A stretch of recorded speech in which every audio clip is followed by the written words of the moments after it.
Hello and welcome to another Demon 212 PC review. Today I'm going to be taking a look at Crysis 2, which we've now played before. It's an FPS, obviously a sequel to the first one, however there's quite a bit changed. So I'll just start with the basics. Obviously you've got campaign mode, multiplayer mode, profiles. The extras are things you can unlock, like collectibles which can be found in the game. You can unlock yourself dog tags for online. The options, you've got a lot of customization, however the lowest you can run this game is high, so it's a little annoying for some people who could run the last Crysis who might struggle to run this one, even though there were rumours flying around that this one would require less power. So it's just one of those. You'll have to check some sites and check your specs to see if you can play it. If not, it's always got a console port. So I'm just going to cut into the single player now and, well, mention what's great about the game and what's not. So, I'll get the bad out of the way first. In the first game you played as Nomad, in this one you play as Alcatraz. There is no mention whatsoever of Nomad, unless there is some deep hidden message in the game that explains what happened to him. It never explains it. It also never explains why the aliens have been changed from ice crystal monsters into squids. So, I'll show them off so you can see the difference if you've played the first one, obviously not played this one.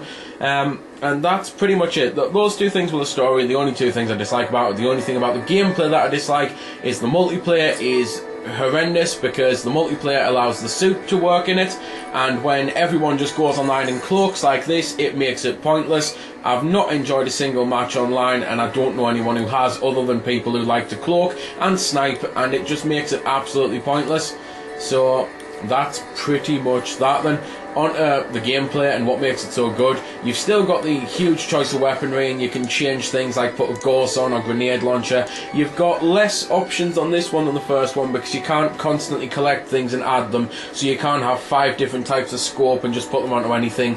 But you do still have quite a bit of customization. You've got the ability to now change the your suit a little bit, so you can put a threat tracer on or a cloak tracker and things like that, and you can either make it so you can do a powerful air stomp when you land, or you can make your armour recharge faster, or your cloak go faster and use less power and things like that. And it's just little things that they've tweaked to make the game overall better. So enough talking about it, on to actually showing it. The gameplay I think is excellent this time around. It was excellent last time, but they've fixed a few little things. The AI is no longer flummoxed when you turn invisible in front of them. They'll just continue firing where they last saw you.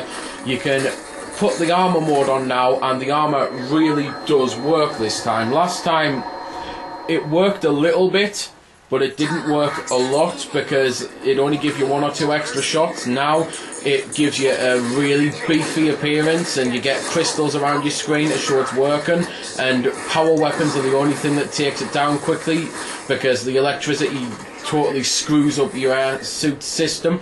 And it's just little things like that if you've ever played the first one, you'll notice straight away, and they're all done for the better. If you haven't played the first one, I can quite easily say get the second one still, because it's one of the best campaigns I've played on an FPS in a long time. I love the story to it. As I say, it's got a slight complication with going from 1 to 2. But other than that, it's excellent, and seeing as I'm getting me butt kicked because I can't concentrate on where they're hiding, I'm just going to load a different save file now to continue talking about it. So, there's all sorts of other little tweaks as well that they've done that, to be fair, for example, the power mode, you used to use that to jump, and now you can just hold down the jump button to do a power jump. It's things like that that make it simpler and more accessible. These are the aliens anyway, and as you might have noticed, when I killed them, I got 100 nanosuit credits, and that's what you need to do. You need to kill the aliens, you want to get it from them, and that's how you upgrade your suit. There's all sorts of weaponry on the game, and it's just as balanced as it was last time. There's machine guns, big ones, little ones, grenade launchers, plasma weapons, shotguns, sniper rifles, ghost weapons, things like that. It works really well. The grenades and that are still excellent. There's rocket launchers which are even better than they were before, and the whole campaign is just so much better than the first one, really, and the first one I loved. So it's the type of thing that if you like FPSs, this is an instant for me saying buy it. The only problem you're going to have is, as I say, the multiplayer is shocking, and a lot of people these days only buy a game if it's got a good multiplayer. Personally, I think this is one of the few times when you buy the game for the excellent single player.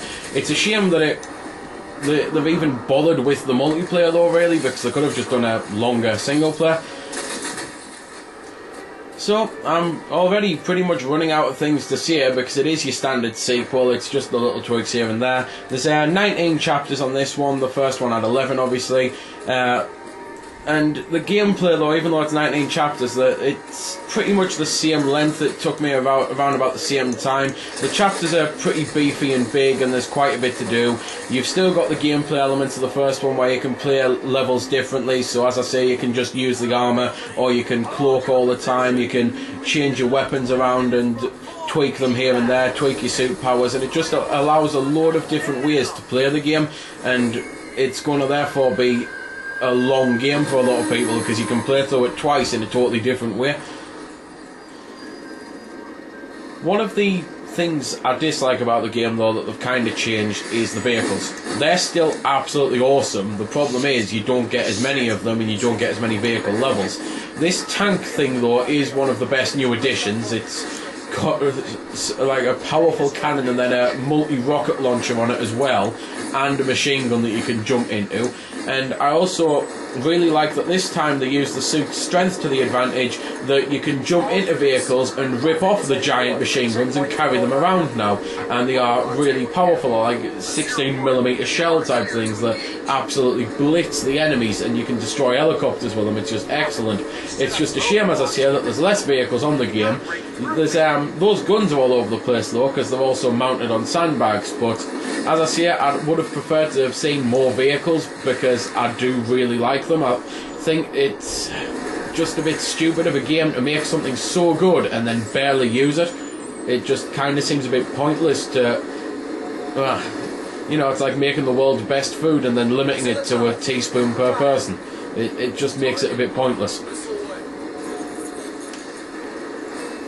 So, that's pretty much everything I can say about the game. Graphically, obviously, it looks astounding, just like the last game. The music's great, but I can't really let you listen to any for the same reason as the last one, because it's just in key elements, and it's like tension music and things like that. The story, as I see it, is just as good as the last one. It does a couple things badly by not explaining them, but the actual story's done really well, and it doesn't cut into the gameplay like last time, because it gives you it while you're in the key shooting elements, like you've probably seen here. The subtitles appearing, so it doesn't do what, as I said in the last one, a lot of games do, where you get 20 minutes of cutscenes and then 5 minutes of gameplay.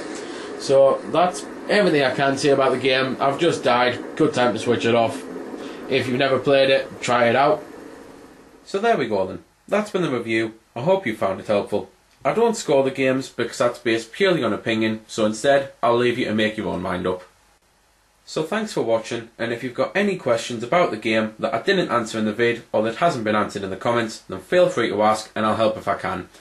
Also, if you did find it helpful, don't forget to check out my channel because there's plenty more like this up there, and don't forget to subscribe because there'll be plenty more to come as well. So until next time, this has been Demon212, signing off.